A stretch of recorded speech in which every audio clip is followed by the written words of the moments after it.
I am a 5.5-year survivor of pancreatic cancer. I went to see my local internist, and he suggested that it could be gallbladder, and sent me to see my gastroenterologist, who also said it must be your gallbladder. I had a CAT scan, and it confirmed pancreatic cancer. I took care of Raina starting in 2015, and at that time I was seeing GI cancer patients. Since then I've transitioned my practice to breast cancer, and as a physician who takes care of breast cancer patients, I'm really used to having long relationships with my patients. Sadly, that's not the case for GI cancers, especially for pancreatic cancer. Raina took a few cycles of chemotherapy in the early stage setting, but unfortunately it didn't go so well for her. About 3 weeks after I stopped taking chemo, I developed a very, very severe E. coli infection in the liver, and I almost lost my life to that. We consider Raina one of our greatest success stories. Pancreatic cancer carries a very poor 5-year overall survival, yet she's here with us today and we're so happy. And that's largely in part due to the support that she received while being treated at the Sylvester Cancer Center. The PAP Corps has been an amazing source of support for us at Sylvester, and specifically here in Deerfield.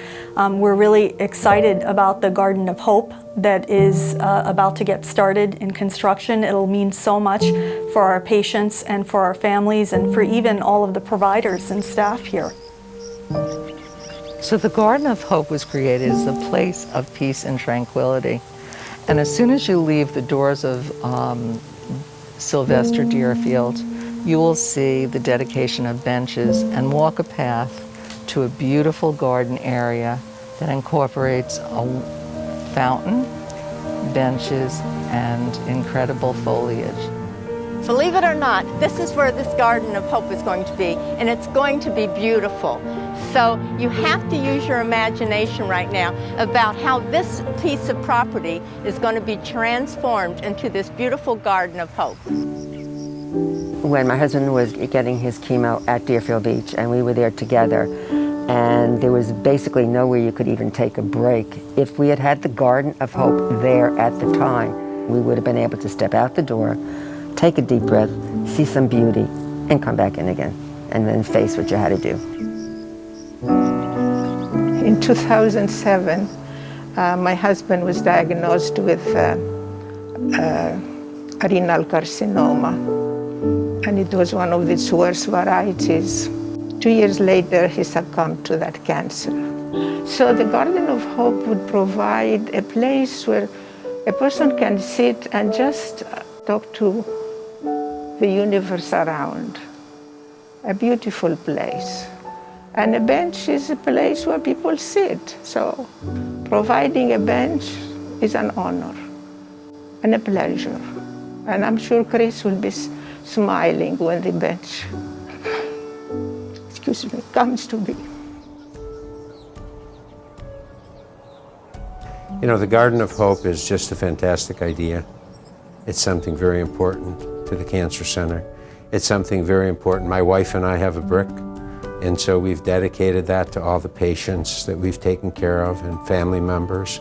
And so it's a time when people can honor the work that's done at Sylvester, but also all the effort that it takes to take care of cancer patients. To think that this is something that's not going to stop in phase 1. This is one of the best fundraising opportunities for the PAP Corps members to help support not only just cancer research, but all the doctors, the patients, and so forth. It's going to continue on for years to come. It's so significant. It will show them the support.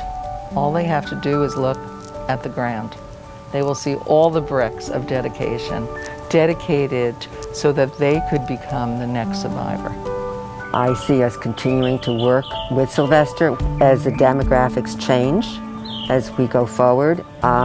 We will evolve with whatever is necessary to continue to do what we do, because that's what we've done over the past several decades. What I look forward to is to be able to walk with one of my patients through the Garden of Hope and have them see reminders of where we were and where we're going as a cancer center and as human beings taking care of each other.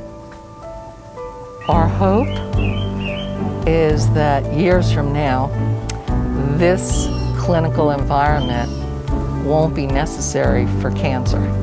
And our legacy will be that we'll be part of the reason that through the research we support, that cancer is no longer what it is today. I said at the beginning it was kind of like a fairy tale, and our hope and our prayer is that all the survivors will live happily ever after.